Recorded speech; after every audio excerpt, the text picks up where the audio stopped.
les élus de Dieu. Dieu dit que vous êtes autorisés à utiliser cette arme ce soir. Barre verticale divine, réveille-toi. Arrête. Ce n'est pas juste un autre message. C'est une transmission divine qui brise le voile entre le ciel et votre écran en ce moment. Si vous regardez ça, surtout dans l'obscurité de la nuit, c'est parce que votre esprit a été divinement guidé ici. Les algorithmes ne vous ont pas amené ici. La coïncidence ne t'a pas conduit ici. Le Père a orchestré cette rencontre depuis avant votre formation. Et si ce soir, maintenant même, le ciel a débloqué une arme spirituelle avec votre nom gravé dessus, pourquoi ce soir? Pourquoi toi? Et si chaque attaque que vous avez endurée, chaque trahison profonde, chaque retard inexplicable n'était pas aléatoire, mais une guerre stratégique contre ce que Dieu a placé en vous? Écoute attentivement. L'ennemi a étudié votre lignée. Il a analysé votre appel. Il a calculé exactement où frapper pour vous garder dans le doute, pour vous garder silencieux, pour vous garder petit. Mais ce soir, quelque chose change dans le domaine spirituel. Pouvez-vous sentir cette agitation à l'intérieur? Ce n'est pas de l'émotion, c'est l'éveil. Ce n'est pas une coïncidence, c'est une confirmation. Quelle arme pourrait terrifier les ténèbres? Pourquoi Dieu te le confierait-il ce soir? Quelle bataille arrive qui vous oblige à être armé? Si ces mots transpercent le brouillard, si quelque chose au fond de vous résonne avec ce messager, tapez 888 ci-dessous maintenant, non pas comme un commentaire, mais comme une déclaration divine que vous reconnaissez que ce rendez-vous a été fixé par les cieux. Tu as survécu à tout ce qui était conçu pour te détruire.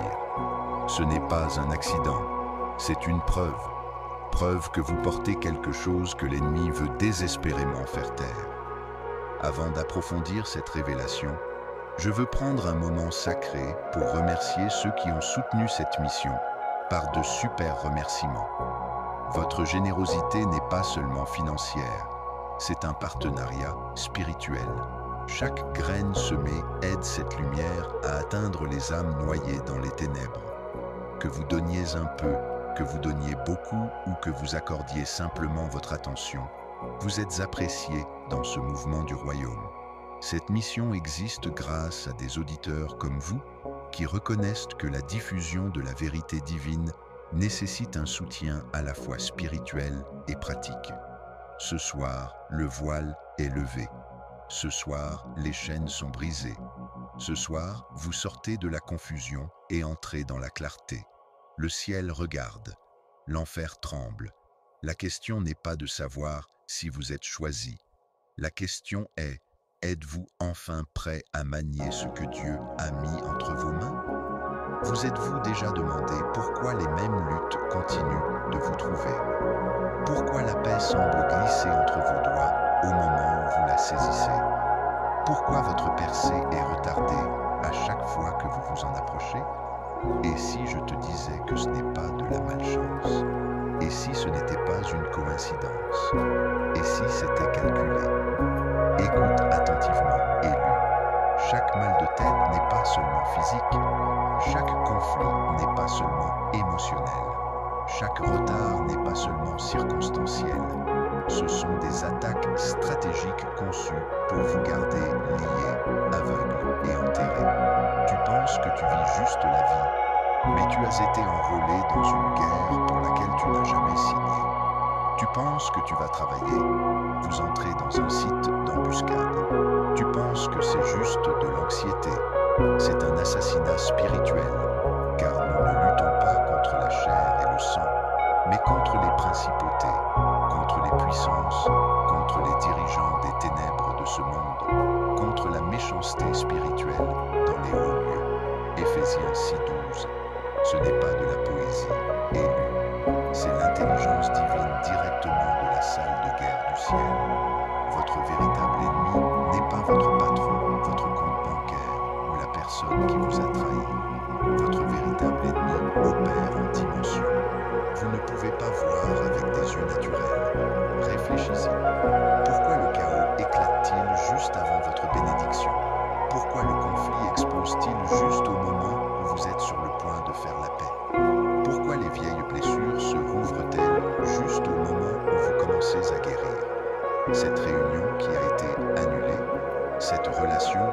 soudainement détérioré, cette facture inattendue qui a épuisé vos économies, ce ne sont pas des événements aléatoires de la vie. Ce sont des frappes tactiques contre votre destin. Le diable n'est pas créatif, mais il est stratégique. Il étudie vos schémas, il analyse vos faiblesses. Il sait exactement quand frapper et où ça fait le plus mal. Et voici ce qui le terrifie. Au moment où vous reconnaissez la bataille, vous commencez à riposter. Regardez le roi David, un homme selon le cœur de Dieu. Pourtant, sa vie était criblée de guerre, de trahison et de chagrin d'amour. Pourquoi? Parce que son destin menaçait l'enfer lui-même.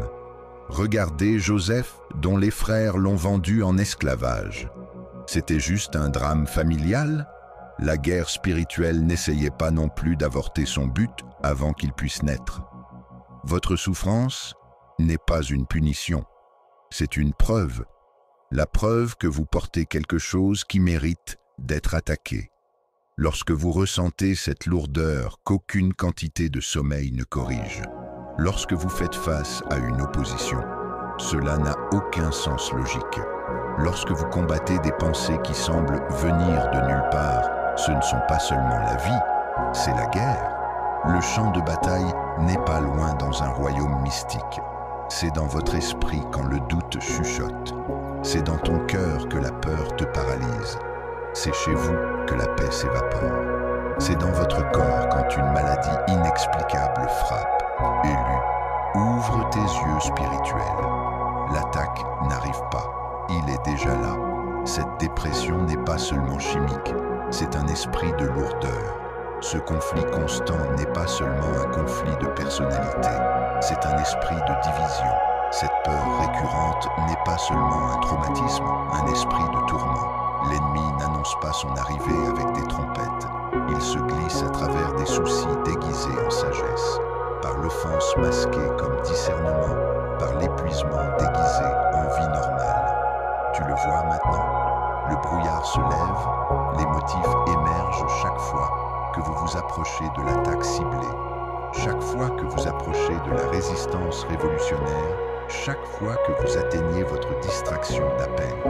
Ce n'est pas une prise de conscience de la paranoïa, ce n'est pas de la peur, c'est l'intelligence, c'est un combat spirituel. Et vous avez été dedans, que vous l'ayez reconnu ou non. Ce soir, je retire le voile. Ce soir, j'expose ce qui se cache à la vue de tous. Ce soir, l'ennemi perd son plus grand avantage, votre ignorance. Vous ne passez pas une mauvaise journée, une période difficile ou une saison difficile. Vous êtes systématiquement attaqué par quelque chose que vous ne pouvez pas voir. Mais après ce soir, tu ne seras plus jamais aveugle. Maintenant que vos yeux s'ouvrent sur la vraie nature de votre bataille, vous devez comprendre quelque chose de crucial à propos de votre ennemi. Il n'est pas après votre confort, après votre appel. Il n'essaie pas de te rendre triste. Il essaie de te faire taire. Mais pourquoi? Qu'est-ce qui vous rend si dangereux pour le royaume des ténèbres? Ne vous y trompez pas, élu, votre ennemi n'est pas seulement un vague concept du mal. Il est stratégique. Il calcule et il vous étudie depuis avant que vous preniez votre premier souffle. Le diable n'a pas commencé à vous attaquer lorsque vous avez trouvé votre but. Il a commencé à vous attaquer avant même que vous le découvriez. Pensez-y un instant. Laissez-le s'enfoncer profondément. Le voleur ne vient que pour voler, tuer et détruire. Jean 10h10. Ce n'est pas seulement un langage poétique, c'est un plan de guerre avec ton nom dessus. Pourquoi les tempêtes de votre vie semblaient-elles toujours frapper le plus fort lorsque vous étiez le plus proche de la percée? Pourquoi la confusion obscurcissait-elle toujours votre esprit juste avant que la clarté ne soit sur le point de se lever? Pourquoi les gens sont-ils partis juste au moment où vous en aviez le plus besoin? Ce n'était pas une coïncidence, c'était un combat spirituel calculé. Considérez Brendan Fraser, célèbre acteur, qui a fait face à une décennie d'isolement et de ridicule après avoir dit la vérité au pouvoir. Pendant des années, sa carrière a disparu. Sa santé s'est détériorée et la dépression l'a enveloppé. L'ennemi ne l'a pas attaqué après son retour. Il l'a attaqué avant, espérant l'empêcher complètement. Mais regarde-le, non, ressuscité à dessein, plus fort qu'avant, parce que ce que Dieu ordonne, l'enfer ne peut pas s'arrêter.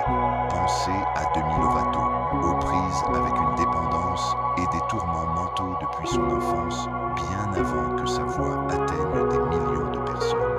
L'ennemi a vu ce que le ciel avait placé en elle et a lancé un assaut total pour le détruire avant qu'il ne puisse mûrir. Les attaques n'étaient pas aléatoires. Il visait le destin que Dieu avait écrit pour elle. Avant de te former dans l'utérus, je te connaissais. Avant ta naissance, je t'ai mis à part. Jérémie 1,5. Le ciel connaissait votre mission avant vous, et l'enfer aussi. L'ennemi ne s'intéresse pas à vos erreurs passées. Il est terrifié par votre gloire future. Il n'attaque pas ce qui est mort. Il attaque ce qui menace son royaume. Chaque flèche envoyée sur votre chemin est une confirmation de ce que vous transportez. Regarde ta vie. Où la résistance a-t-elle été la plus forte? Où les attaques ont-elles été les plus vicieuses? C'est là que réside votre plus grand but. Le diable ne gaspille pas de munitions pour des menaces vides. Il cible stratégiquement les zones où votre percée endommagerait le plus son domaine. Même Keanu Raveza, un homme qui a fait face à une perte inimaginable, la mort de son enfant, de sa compagne, des membres de sa famille proche. Ces tragédies l'ont-elles brisé? Nombre à travers le feu, sa compassion s'approfondissait, son but clarifié. L'ennemi ne pouvait pas arrêter ce que Dieu avait planté, même à travers un chagrin accablant. Vous vous êtes demandé pourquoi votre voyage a été plus difficile que d'autres. Vous vous êtes demandé pourquoi certains semblent glisser dans la vie alors que vous avez dû vous battre pour chaque centimètre carré de terrain. Maintenant, tu sais que tu n'es pas maudit. Tu es choisi. Aucune arme formée contre vous ne prospérera. Ésaïe 54-17. Pourquoi des armes seraient-elles formées à moins que vous ne représentiez une menace? Pourquoi l'enfer se mobiliserait-il contre vous à moins que le ciel n'ait des plans pour vous? L'ennemi a étudié votre lignée familiale. Il a analysé tes blessures d'enfance. Il a cartographié vos vulnérabilités, non pas parce que vous êtes faible, mais parce que vous êtes dangereux lorsque vous êtes éveillé à qui vous êtes vraiment. Pensez-y, les attaques ont commencé tôt pour une raison. Le rejet, la trahison, la lourdeur inexpliquée, les voix disant « tu n'es pas assez », tout ça.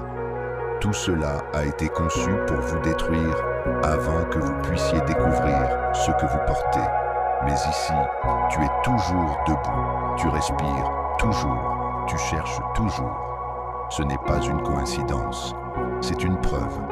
Preuve que ce que Dieu a placé en vous est plus fort que chaque attaque de l'enfer lancée contre vous. Alors demandez-vous ce soir si ces attaques n'étaient pas aléatoires, si elles étaient précisément ciblées. Qu'est-ce que cela révèle sur ce que vous portez? Quel destin est écrit sur votre vie qui a l'enfer si nerveux à propos de votre réveil? Le plan de votre avenir fait trembler les démons. Les graines de votre vocation ont été surveillées depuis la fosse. Mais ce soir, vous commencez à voir clairement ce qui se passe depuis le début. Vous ne vous battez pas pour la victoire, vous vous battez pour la victoire. Et l'ennemi le sait. Maintenant que vous comprenez qui vous surveille et pourquoi, la question demeure. Qu'avez-vous été choisi exactement pour faire qui à l'enfer si déterminé à vous arrêter? Quelle arme Dieu a-t-il placée entre vos mains qui pourrait tout changer? Élu, écoutez attentivement. Je suis sur le point de révéler l'arme qui fait trembler les démons. Le paradis de l'Arsenal vous a autorisé à accéder à la nuit. Et si je vous disais que vous avez regardé l'arme la plus puissante de l'univers, mais que vous ne voyez qu'un livre? Et si la chose même assise sur votre table de chevet, qui ramasse la poussière, était ce que l'enfer craint le plus pour vous? L'ennemi a exécuté la stratégie parfaite contre le peuple de Dieu.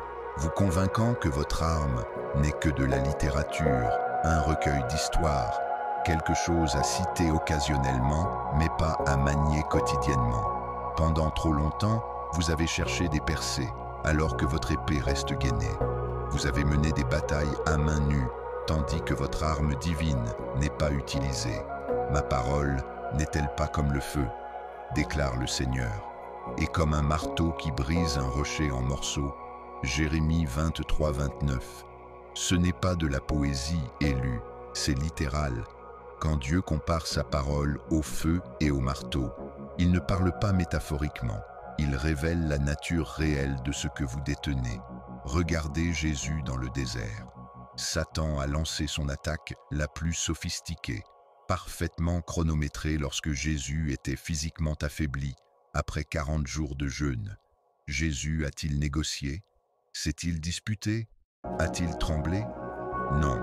3 fois l'ennemi est venu à lui avec des vérités tordues, et 3 fois Jésus a répondu avec la même contre-attaque dévastatrice.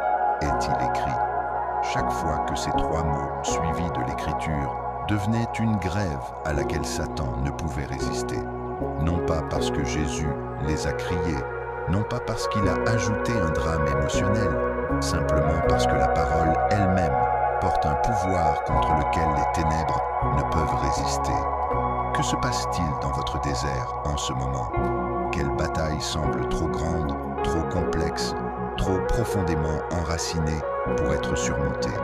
Vous avez essayé tout le reste de la pensée positive, des stratégies d'auto-assistance, même en suppliant Dieu d'intervenir.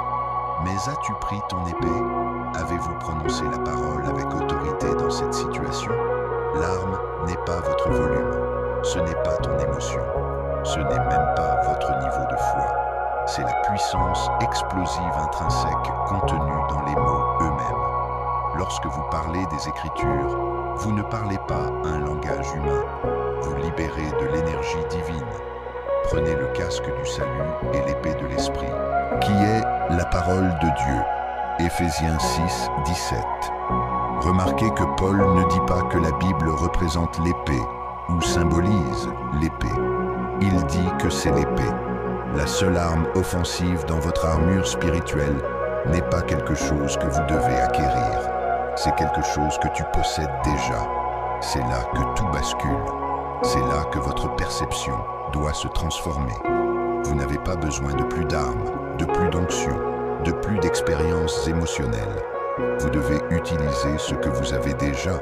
Arrêtez d'attendre que quelqu'un prie une prière spéciale sur vous. Arrêtez d'espérer une rencontre dramatique. Arrêtez de chercher une nouvelle révélation. L'arme est déjà entre vos mains.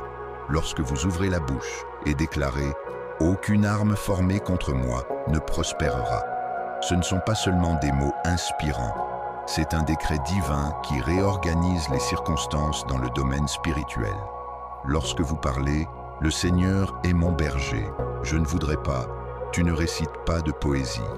Vous établissez une réalité spirituelle à laquelle la pauvreté, le manque et l'insuffisance doivent s'incliner. Lorsque vous déclarez « Par ces meurtrissures, je suis guéri », vous ne pratiquez pas l'affirmation positive. Vous libérez un pouvoir surnaturel auquel la maladie ne peut résister.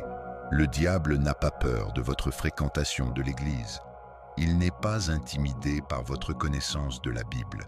Il tremble lorsque vous ouvrez la bouche et libérez la parole avec autorité. Tu n'as pas besoin de le crier. Vous n'avez pas besoin de performer. Tu as simplement besoin de parler. Ce soir, quelque chose est différent. Ce soir, les cieux vous ont donné la permission spéciale d'accéder à cette arme avec une nouvelle autorité. La question n'est pas de savoir si l'arme fonctionne, c'est de savoir si vous allez enfin la récupérer. Combien de batailles avez-vous perdues, non pas parce que vous manquiez de pouvoir, mais parce que vous n'avez jamais dégainé votre épée? Combien de fois êtes-vous tombé dans la même fosse parce que vous avez gardé le mot sur des pages au lieu de le mettre sur vos lèvres? À partir de ce moment, vous n'êtes plus seulement un lecteur de la Bible, vous êtes un porteur d'épée, vous n'êtes pas seulement un croyant, Tu es un guerrier. Chaque verset que vous prononcez devient une attaque contre les ténèbres mêmes qui ont essayé de vous submerger. Ne vous contentez pas de lire votre Bible demain matin. Maniez-le. Ne vous contentez pas de mémoriser des versets. Déployez-les. Lorsque vous êtes anxieux, ne vous contentez pas de prier pour la paix. Déclarez: la paix, je vous laisse, je te donne ma paix. La percée que vous attendiez ne vient pas d'ailleurs. Cela vient de ce qui est déjà entre vos mains. L'élu. Quelle situation dans votre vie a besoin de sentir le tranchant de votre épée ce soir? Quelle promesse avez-vous lue mais jamais publiée? Quelle vérité avez-vous connue mais jamais déclarée? Le mot dans votre bouche est le même mot qui a créé l'univers. L'ennemi a espéré que tu ne découvrirais jamais ça. Il vous a distrait, découragé et a tout fait pour garder votre épée gainée. Mais maintenant tu sais, et savoir change tout. La guerre est réelle. L'arme est à toi. Et ce soir, le ciel dit que vous êtes autorisé à l'utiliser. Élu, écoutez-moi maintenant. Nous avons encerclé quelque chose de puissant, quelque chose qui dormait en votre possession pendant que l'ennemi se déchaînait dans votre vie. L'arme que Dieu vous a permis d'utiliser ce soir n'est pas compliquée, ce n'est pas caché et ce n'est pas nouveau. Cela a toujours été juste là, la parole de Dieu dans votre bouche. Mais écoutez-moi bien, il y a une différence entre porter une épée et manier une épée. Combien de batailles avez-vous perdues, non pas parce que vous manquiez de foi, mais parce que vous n'avez jamais activé ce que Dieu vous a déjà donné? Combien de nuits avez-vous pleuré pour dormir avec une Bible sur votre table de chevet que vous n'avez jamais dite à haute voix?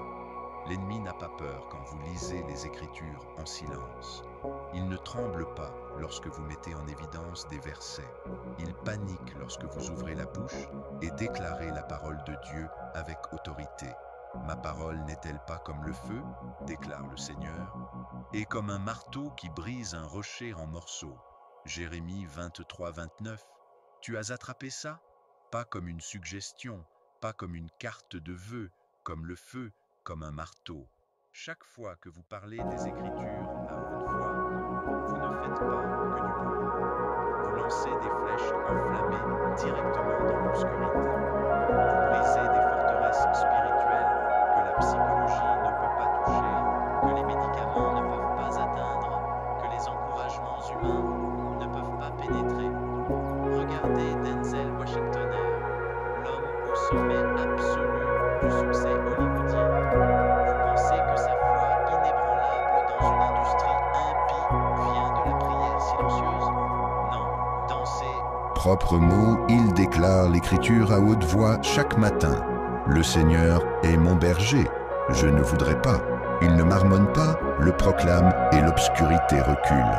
Tyler Perry, de l'itinérance à la possession du plus grand studio de cinéma d'Amérique. Quelle était son arme?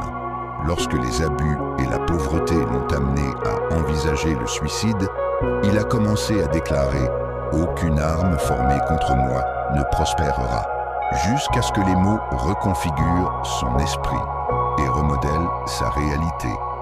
La médaillée d'or olympique Simone Manuel a brisé les barrières en devenant la première femme afro-américaine à remporter l'or en natation individuelle.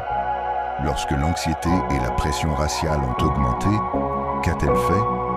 Elle a parlé des Écritures pendant la pratique, pendant les échauffements, pendant les courses. Ses victoires n'étaient pas seulement physiques, c'étaient des proclamations du destin. Mais c'est là que la plupart des croyants manquent. Vous avez lu la parole comme si c'était un manuel quand Dieu l'a conçu comme un missile. Vous l'avez étudié comme un manuel quand c'est une torche destinée à enflammer les ténèbres. L'alimentation n'est pas activée lorsque vos yeux scannent la page. Activée lorsque votre voix libère le mot dans l'atmosphère. La mort et la vie sont au pouvoir de la langue et ceux qui l'aiment en mangeront les fruits. Proverbe 18-21. Écrivez maintenant votre écriture préférée, celle qui a été mise en évidence dans votre Bible pendant des années, et commentez-la ci-dessous. Pas comme un rituel religieux, mais comme une déclaration de guerre contre tout, essayant de voler votre paix, votre but, votre pouvoir. Ce commentaire n'est pas que des mots sur un écran. C'est toi qui tires ton épée. C'est vous qui sortez de la passivité et entrez dans l'autorité. Lorsque vous déclarez ce verset, les anges le remarquent, les démons tremblent et le ciel soutient vos paroles avec puissance. Comprenez-vous ce qui se passe en ce moment? Ce n'est pas de l'information, c'est l'activation. Ce n'est pas de la théorie, c'est la transformation. Le changement pour lequel vous avez prié, la percée que vous attendiez, cela ne vient pas de la lecture de la Bible en silence. Cela vient quand vous proclamez la parole avec le feu. Jésus n'a pas murmuré l'écriture à Satan dans le désert. Il a déclaré « Il est écrit ». Et à chaque déclaration, l'ennemi devait battre en retraite. Et si la guérison dont vous avez besoin n'était pas dans le cabinet d'un autre médecin, mais dans votre bouche, déclarant « Par ces meurtrissures, je suis guéri ». Et si la paix que vous recherchez n'était pas dans une autre séance de thérapie, mais dans votre voix, proclamant « La paix de Dieu qui dépasse toute compréhension gardera mon cœur et mon esprit ».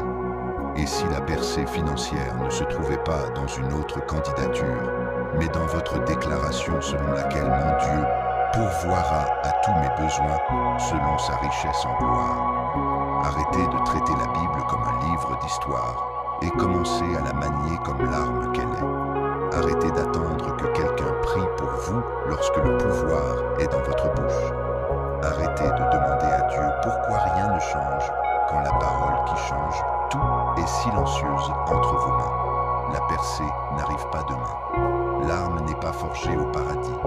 L'autorité n'attend pas d'être accordée. C'est ici. C'est maintenant. C'est dans ta bouche. Quel verset allez-vous activer aujourd'hui? Dis-moi quelque chose. Avez-vous déjà regardé votre vie et vous êtes-vous demandé pourquoi vous continuez à mener les mêmes batailles? Pourquoi les mêmes peurs refont surface? Pourquoi les mêmes obstacles bloquent votre chemin année après année? Ce n'est pas seulement ta vie, c'est un combat spirituel. Ce que vous appelez malchance a un nom. Ce que vous avez rejeté comme un simple stress est en fait un assaut organisé contre votre destin. L'ennemi ne veut pas seulement votre journée, il veut votre appel. Tu ne l'imagines pas. Cette lourdeur qui repose sur votre poitrine aux heures calmes de la nuit, ce n'est pas normal. Ce rêve récurrent qui vous laisse secouer, ce n'est pas aléatoire.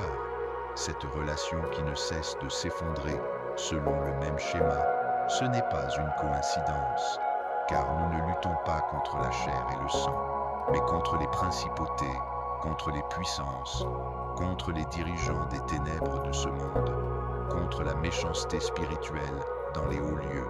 Si vous y réfléchissez, pourquoi vous sentez, vous, le plus attaqué juste avant votre percée?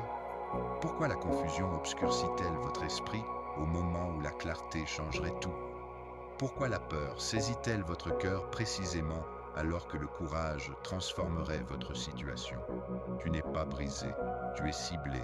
Regardez Taraji P. Henson, star hollywoodienne, lauréate d'un Emmy. Le succès selon toutes les mesures du monde. Amen.